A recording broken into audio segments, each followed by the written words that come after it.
I'm your host, Sheldon Alexander, and we were doing all right. As the NBA playoffs continue, our Thursday pod, we went 3-2 against the spread. We're still at 25-17 against the spread in the NBA playoffs / play-in, and we're rolling with 37 wins, 21 losses, and a push against the spread since we've been doing NBA picks on this pod.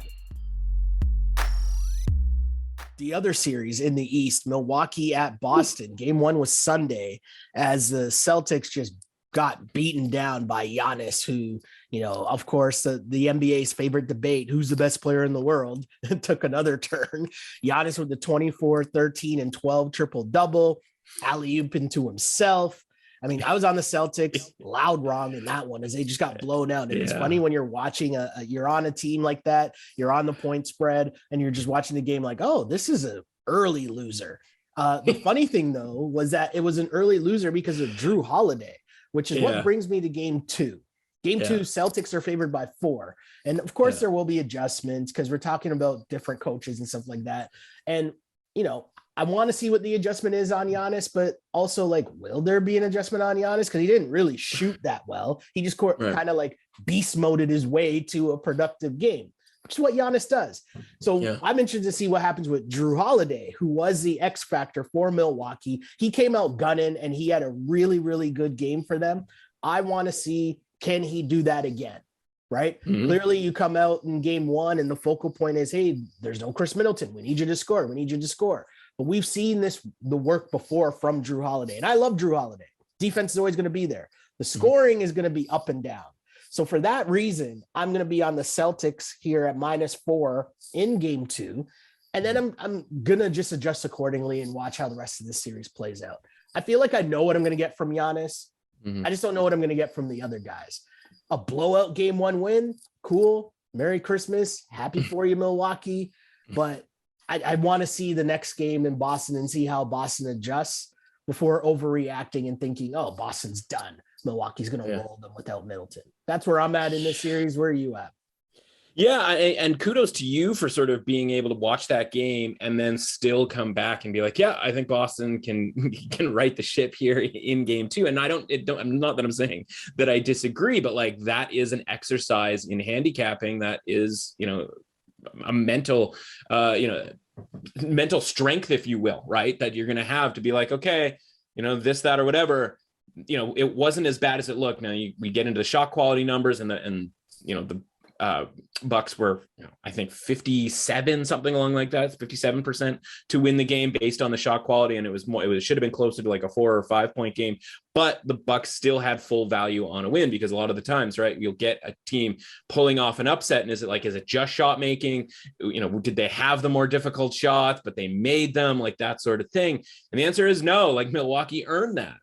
And so, the adjustments are going to have to come from the Celtics to actually get better shots. And that's always a little bit worrisome, right? Because sometimes the adjustment is keep getting the good shots and making the good shots. And sometimes the adjustment is get better shots. And if you can't get better shots, you're going to be in big trouble. And so, I look at it and, from a narrative standpoint, I go, okay, is it just a matter of the Celtics feeling really good about themselves after beating the Nets? And if you put the Nets, even if we don't think the Nets are that great, but if we, all season long, we put the Nets on this pedestal, and just because you and I, from a betting standpoint and evaluation standpoint, don't love the Nets, they still get regard, right? Kevin Durant gets regard within the league, right? That was a hurdle that the Celtics before the series and during the series, a lot of those games are really close. They had to feel oh yeah, we can beat anybody if we can beat this team. And the answer, and the reality is no.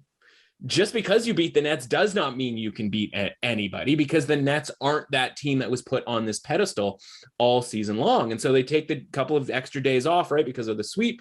And then they come back and they just lay an absolute egg. Jaylen Brown just completely useless, basically, in that game. And it's funny how we talk about Kevin Durant, where coming into a series, and, you and I talked about the pricing for this series being Celtics minus 175. And like, I was just never really comfortable with that, right? We said, okay, let's wait a game. We grabbed, I talked about the under, and like the Celtics unders just keep sort of coming down from a high 220s against the Nets early on to the mid to low 220s against the Nets later on in that series to 218.5 at the start of this series. Now we're down at game 2 to 215, right? Like we've come all the way down with the Celtics, which is funny because we all know the Celtics have a really good defense, and it doesn't matter.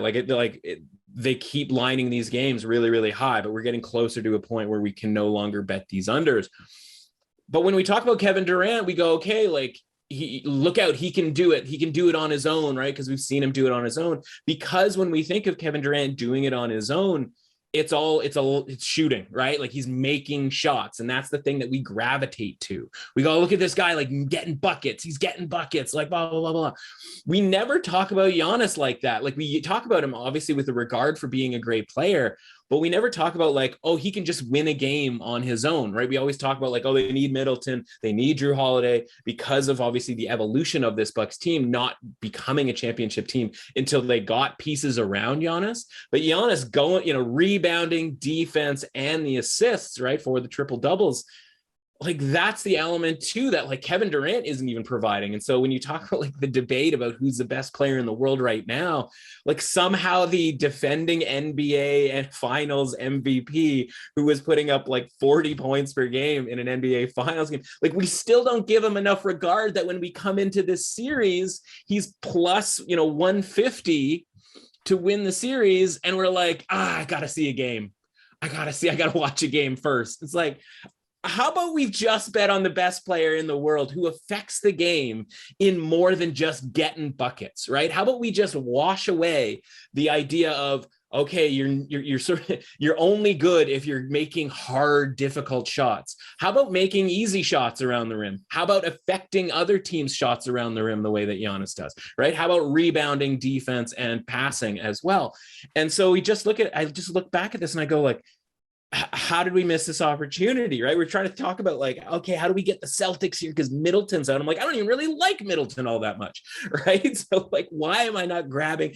Honestly, this postseason is going to go down in history as me just kicking myself for not just taking some of these underdogs like the Mavericks and like the Bucks because of one player being out. Now, obviously, Luka Doncic is a significant player, but at the end of the day, like we talked about with Embiid, the market knows all of this, right? Like the market is aware that Chris Middleton is not out. How you value Chris Middleton's obviously a different situation. How you value Joel Embiid is a different situation. We talked about the valuation on Luka Doncic being like 9 points early on in the Utah Jazz series. And like, yeah, maybe I was harping on how crazy those point spreads were, but like, that's the stuff that we need to understand.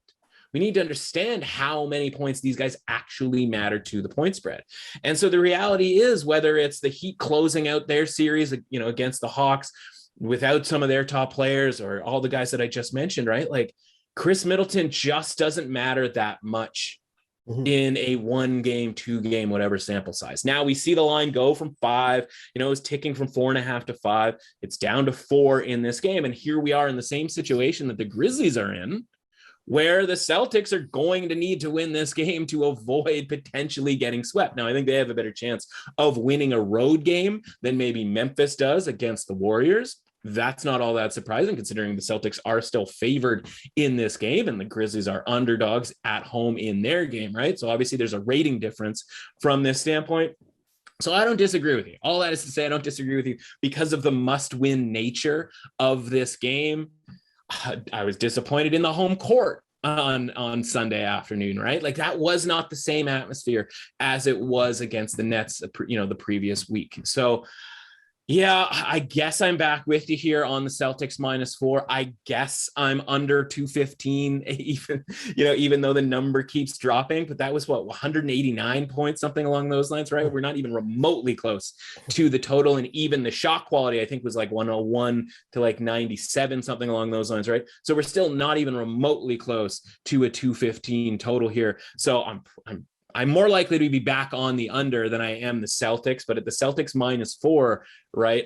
I certainly don't disagree with that because we are in a must-win situation. You have to get more from Jaylen Brown.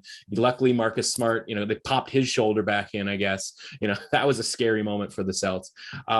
This is a game that they have to have, and I think they're going to get it, though it has completely changed my point of view when it comes to this series, as far as believing in the Bucks and this idea that the Bucks, maybe they were overvalued at the start of the playoffs, but what from the Bucks outside of those first 2 games against Chicago has shown us that they are not absolutely ready to roll here and defend their title? The answer is nothing. So We'll see what happens. Totally true. Super interesting. And I think this is where, it's a first real legit test for the Celtics D in terms of facing adversity, right? Like they showed up and did well against Kevin Durant. So you didn't really have to make any more adjustments because basically it worked. I guess they adjusted on Kyrie, or Kyrie just went Kyrie and didn't do much to end that series. But I'm interested to see what they come out and do in game 2.